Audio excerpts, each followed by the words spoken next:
know. Wow, how do you follow the toilet guy? On second thoughts, don't answer that. Yes, 2 weeks ago, I posted what is only the second ever cross-ranting post that I've put on my blog. I'm usually a fairly positive, upbeat kind of person, and I like a peaceful life online, so I try and avoid confronting the trolls at every opportunity. But some things are worth putting your neck on the line for. And for me, usually that involves when somebody is trash-talking technology for no particular reason. So the thing that got me riled was this article posted by the Metro on crowdfunding. It started. Need to raise money for a new project, want to study abroad or just lead a pretty worthwhile life. Crowdfunding can pay for that. But it might make you feel weird that you're getting something almost totally free. Right, for starters, that is absolute rubbish. Crowdfunding is not getting something almost totally free. Trust me, I closed a successful campaign 18 months ago and I'm still fulfilling it, and it is bloody hard work. If it is a reward-based crowdfunding campaign, then people are essentially buying whatever product, service or idea it is that you're selling in advance of the production process. Now, this concept has helped many truly innovative ideas come to market because, let's face it, if something is really innovative in the true sense of the word, then it's kind of hard to judge the market potential. So getting financing through the normal streams is often quite difficult. If it is an equity-based program, then your backers are getting shares, just like any normal equity-based program. And of course, there are donation-based programs like Just Giving, and they're for charity work and good causes that people want to support, and they're normally very clear about the intent when you sign up. So this article went on to say, 26-year-old Emily Rose Easttop was slammed after she successfully raised $26,570 through Hubbub to pay for an MA in Cognitive and Evolutionary Anthropology at Oxford. Right, for starters, it was an MSc, not an MA. Emily asked me to make that point quite clear. But the article went on to conclude with a question: is it fair that somebody should get something so significant for free while other students work several jobs to support themselves, take out loans, or turn to the bank of mum and dad? But if you go back just a couple of paragraphs, the article also points out Emily Rose runs a Facebook page debunking science myths and said those who help fund her will directly benefit from her tuition. She said, "The idea is that you do the masters with me. On my blog, I will summarise the cruxes of what I learn and turn it into easily digestible layperson's terms." So, hardly something for nothing.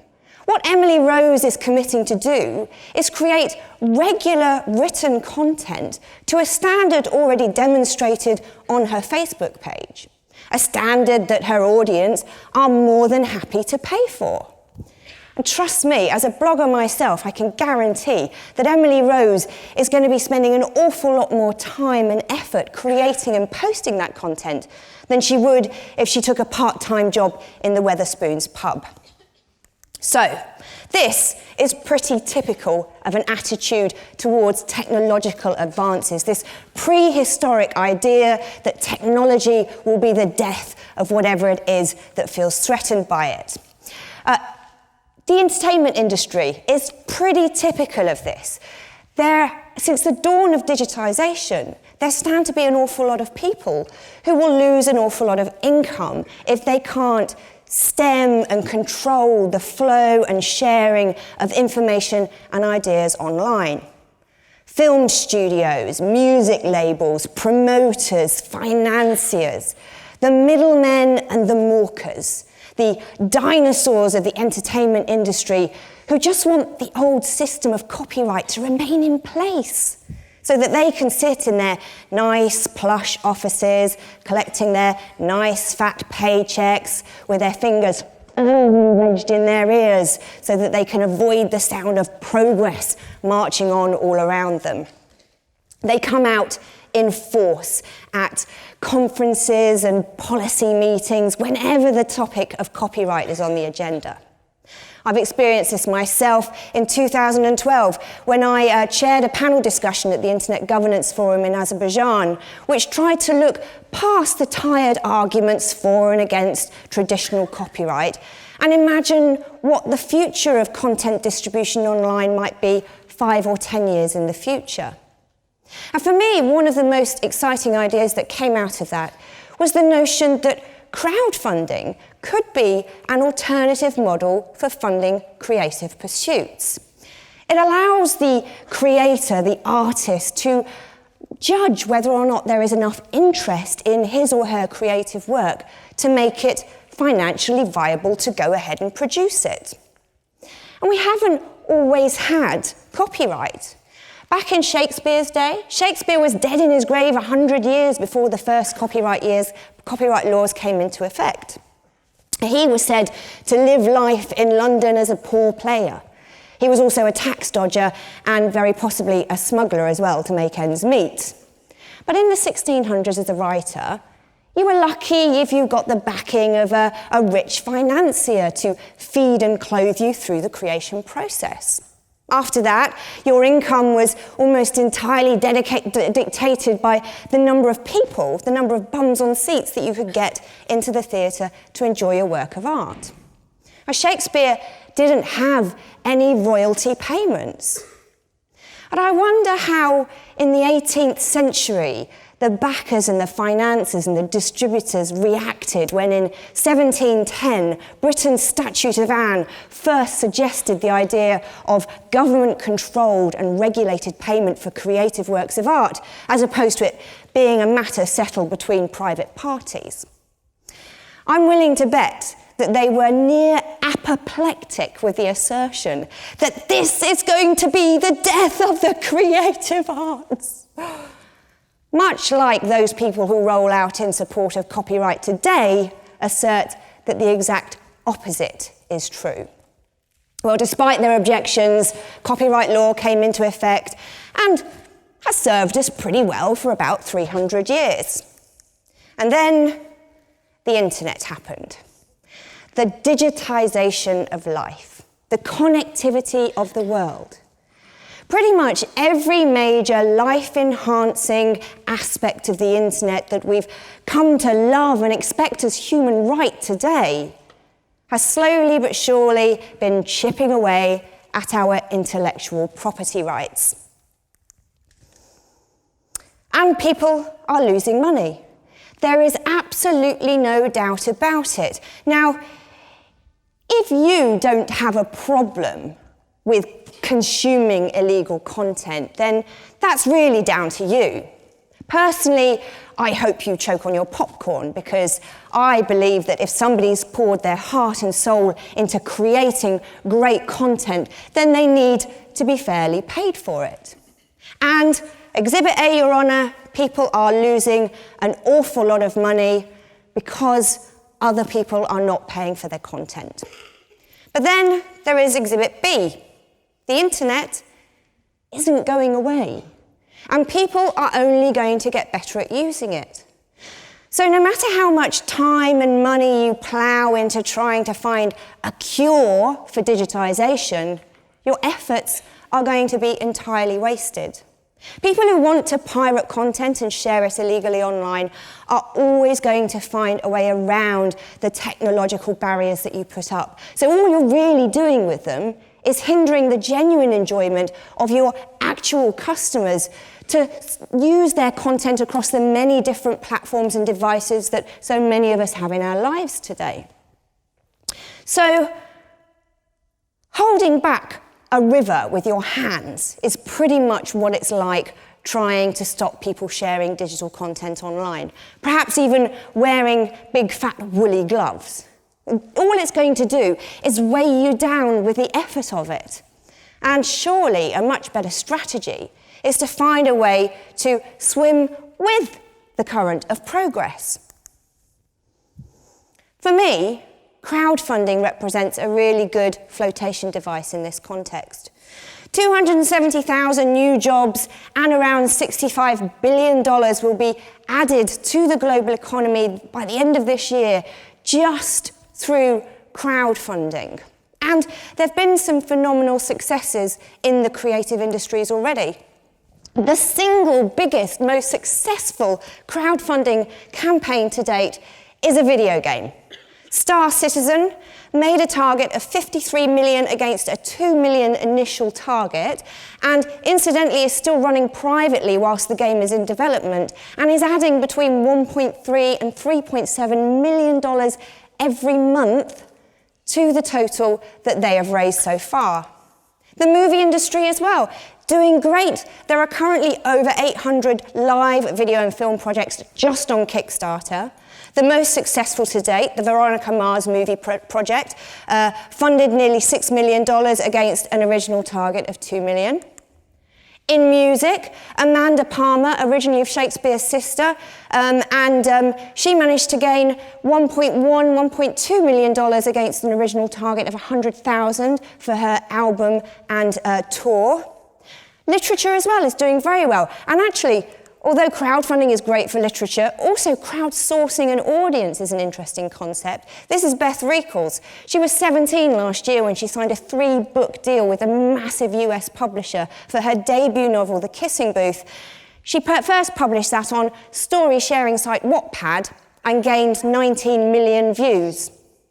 And even me, my modest success. A year and a half ago, I crowdfunded my debut sci-fi novel, and 811 strangers from the internet had enough faith in my ability to write a story that they would want to read and enjoy that they pledged £17,000 to fund the process for me to do it. And you know what? Crowdfunding isn't that new a concept anyway. Did you know that the base that the Statue of Liberty stands on was crowdfunded back in 1885? The statue arrived in New York and they'd run out of money, and so a newspaper ran a campaign to get contributions from the citizens of New York to raise enough funds to build the plinth to stand it on. And those campaigns earlier that I mentioned, you know, they knew that they were onto a massive success already. The first couple, already, even before their campaign was over, they'd got millions and millions in revenue. And that's not commonplace. But then neither is earning millions and millions from a creative work of art under today's current copyright system.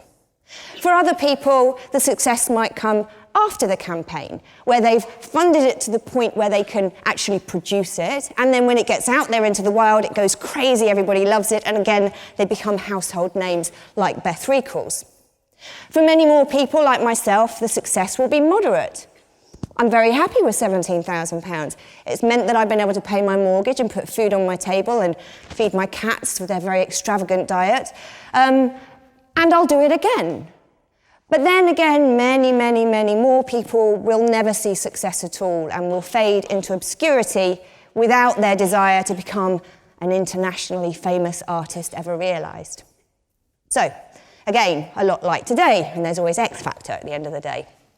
So it's really not that different from the system that we have today. And in the interests of balance, I should point out that less than half of all crowdfunding campaigns are successful. And actually, if you look at the creative arts, it's probably a little under that, around 40%. And as more and more people see it as an opportunity to enter into the field themselves, then that figure is going to get squeezed more and more as well. And there are so many platforms coming online to allow you to do it. There's, just dozens and dozens, perhaps even hundreds of different platforms. And in fact, if there are anybody listening or watching online from the traditional movie industry or music industry, rather than haranguing anybody who tries to lead a discussion about a possible future, then perhaps you should be looking at developing your own crowdfunding platform, and maybe that's where your business model lies in the future. But there are dozens and dozens of different types of platforms you can choose from. There are mainstream platforms like Indiegogo and Kickstarter. So if your idea is mainstream, then you might get some extra traffic organically from the people visiting those sites. And there are lots of really small, growing specialist platforms. A new one I've come across is Fundy. It's a UK startup, very recent. They specialise in independent creative projects. And the nice thing about these guys, as well as them being one of the cheapest in terms of the fees that they charge, they actually will provide you with a mentor to help you spend the money wisely if you run a successful campaign. Another interesting one, actually, Patreon, and as the name would suggest, they're taking the idea of patronage that we got from, Shakespeare's time and really turning it around to today by providing a platform where people who create content can go and get a community together to help pay for their time to create that content. So, say for a couple of pounds a month, you can sign up to support your favourite podcaster or blogger or video blogger. And there are so many talented people online who create content week in, week out, month in, month out for no payment whatsoever. So why shouldn't they earn a bit of a living out of it if people are prepared to pay for their content?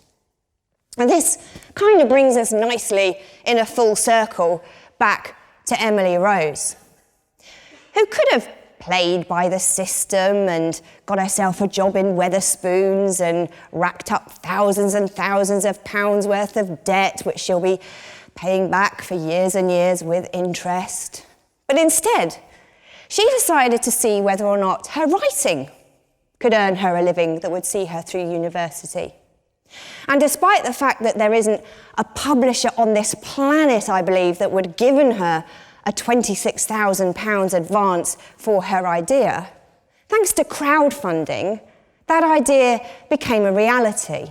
And she will now enjoy a great university in the security that she's got that funding there. And who knows, perhaps when she finishes university without the yoke of debt around her neck, she'll go on to do something truly amazing with her degree. Or maybe her blogging will inspire the next Nobel Prize winner to go on and do something amazing. And despite the fact that I have a sneaking suspicion that once this talk goes live, my invitations to red carpet movie premieres and glitzy album launches are going to dry up rather spectacularly, good luck to her, I say, and the people who supported her. The idea that the control for our entertainment is coming back into the hands of the people absolutely delights me, rather than what we watch, read, listen to, and enjoy being decided by a soulless algorithm designed to assess the potential return on investment. Thank you.